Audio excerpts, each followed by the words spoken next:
There was so much bad shit that happened in the behind the scenes with that thing, and yeah, not good. Guys, UFC 304 yang digelar di Manchester, Inggris memperkenalkan satu petarung disebut-sebut sebagai titisan Khabib Nurmagomedov karena rekornya dan juga dia lahir di Dagestan. Ya, Muhammad Mokav dipasang menghadapi jagoan bernama Manel Kape. Perang urat syaraf di antara kedua petarung membuat atmosfer laga ini sangat panas. Sejumlah petugas keamanan bahkan harus memisahkan Mokav dan Kape sebelum pertarungan dimulai.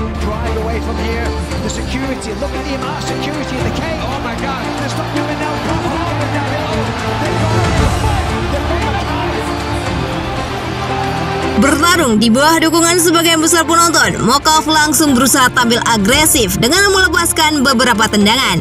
Hingga memasuki ronde kedua, Manel Kape kelihatannya mengalami masalah di jari kakinya setelah sebuah bentrokan. Pergerakannya terhenti dan Muhammad Mokav segera menyerbunya dengan takedown. Namun, Mokav menarik celana lawannya saat berusaha mengontrol lawannya. Alhasil, wasit memisahkan kedua petarung dan memberikan peringatan keras kepada Mokav.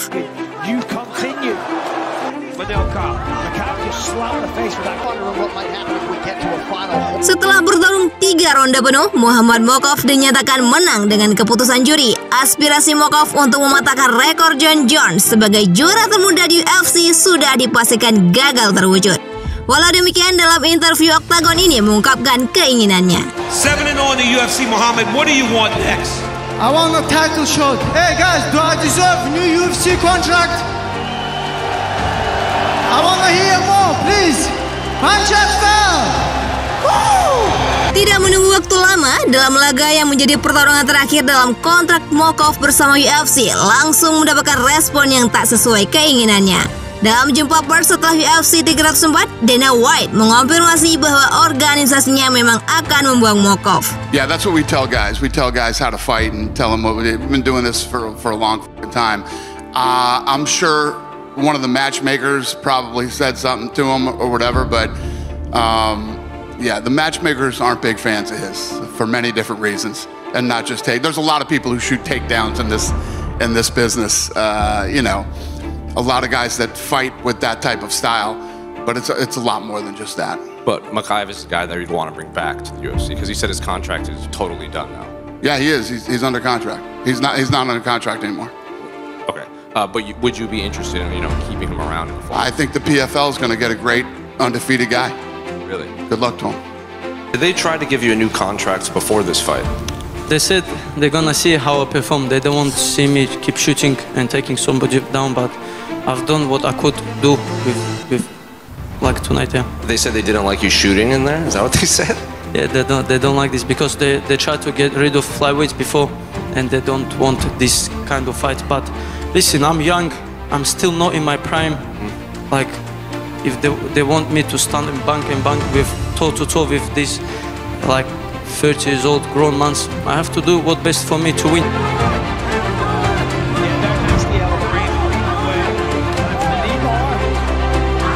Seperti dikatakan sang bos UFC, salah satu alasan pemecatan Muhammad Mokav memang adalah gaya bertarungnya. Tetapi ada alasan lain yang melatar belakangi keputusan tersebut. Di antaranya adalah perkelahian dengan Manel Kape yang dipicu oleh Mokav sendiri sebelum pertarungan. Mokav mengajak Kape berfoto bersama tetapi kemudian membokong lawannya itu sehingga terjadi keributan yang cukup besar di UFC, Performance Institute, dan hotel tuan rumah.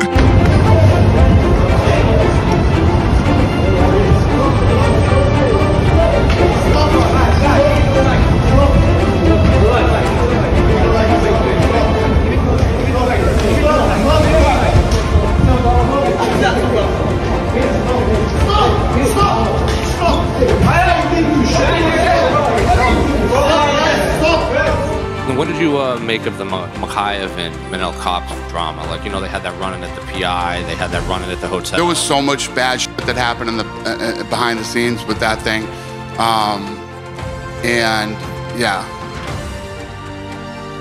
not good. Mohammed, there was massive, just over here, yeah. There was massive bad blood in heading into this fight between you and Kape.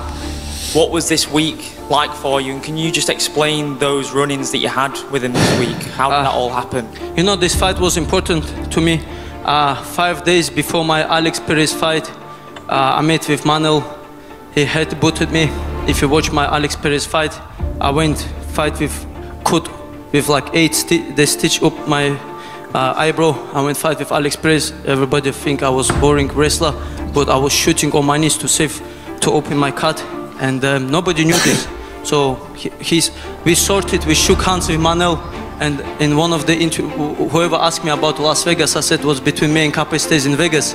And in the interview, he said once he comes to Manchester, he gonna do it second time. So I couldn't come close to him in the hotel. So I told him, let's come take picture. And once he came, I dropped him.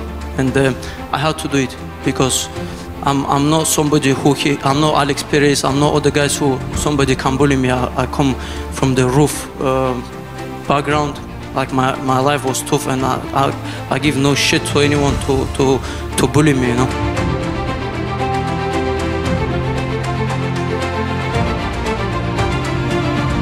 Ditambah lagi pada sesi penimbangan badan dan sesaat menjelang pertarungan dimulai, UFC sampai harus mengerahkan banyak petugas keamanan untuk memisahkan kedua petarung ini. I said to Hunter Campbell, I said whatever I've done at the hotel, I'm ready to pay for that and fight next fight in UFC for free.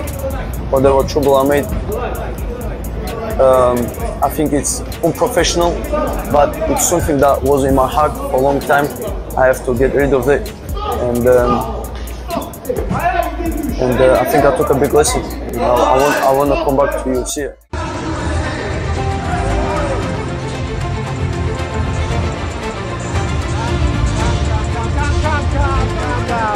Calm down.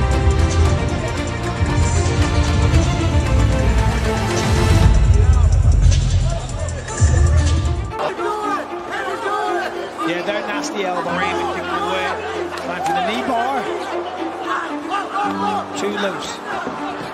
At the end of these 20 seconds. There's a nice takedown. It's Auburn! The Punisher!